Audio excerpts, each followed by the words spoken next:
time without Paul George, their second best player. They're the only team in the league to beat the Lakers twice this season.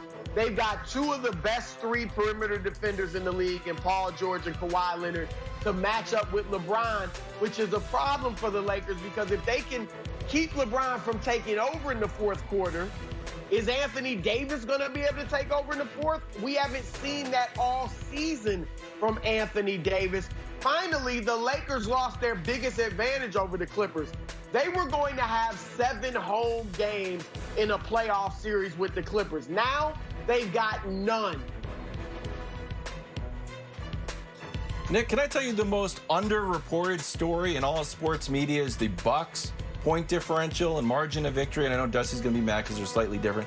The 5 teams that are ahead of them, Wilt's Lakers, Kareem's Bucks, the 96 Bulls, the 17 Warriors, all won championships. And then it's Giannis's Bucks. It's right there. There's only 4 teams, not 5. They're right there. They're going to win. It's statistics, Nick. I know you love it. It's statistics. It's not the Clippers. Listen, it's the Bucks.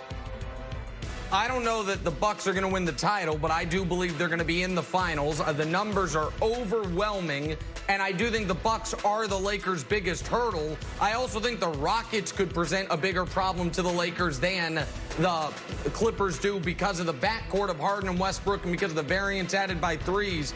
Broussard's been getting a lot of those 2 Clippers victories. The first one, that was the first game of the year. The second one, that was decided by an egregious reversal on the final play of the game.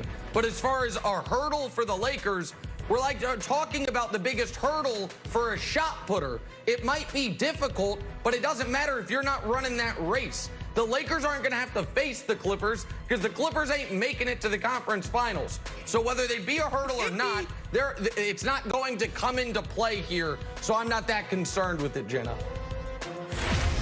All right, moving on now with the NBA voting on the 22-team format for the return. That means the 1,000 other scenarios we broke down this week didn't make the cut. And the Ringer's Kevin O'Connor, none too happy about it, tweeting that we missed out on the opportunity for a World Cup-style group stage format. Nick, you were not a fan of that, and you do not have to deal with that. But does he have a point?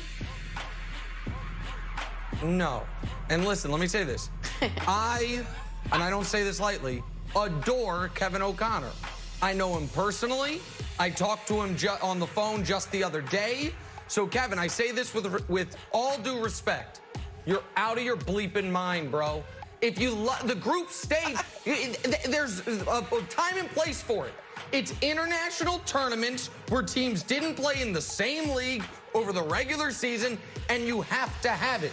Quit trying to remake the NBA into international soccer. This group stage nonsense, it's Kevin O'Connor's brainchild, and he just keeps forcing it upon us like a gluten-free agenda. Like, hey, man, I like bread. Leave me alone. I'm fine. He's an evangelist on this, and I love KOC, but he's out of his mind, Wilds. Out of his mind. It's a fantastic idea. It's a little bit too confusing, and you have a point where it's used as an equalizer. But Broussard, I'll tell you what, and just all to Nick Wright's friends, the most dangerous thing that can happen on this show is when Nick Wright prefaces something with, hey, you're a friend of mine and I like you.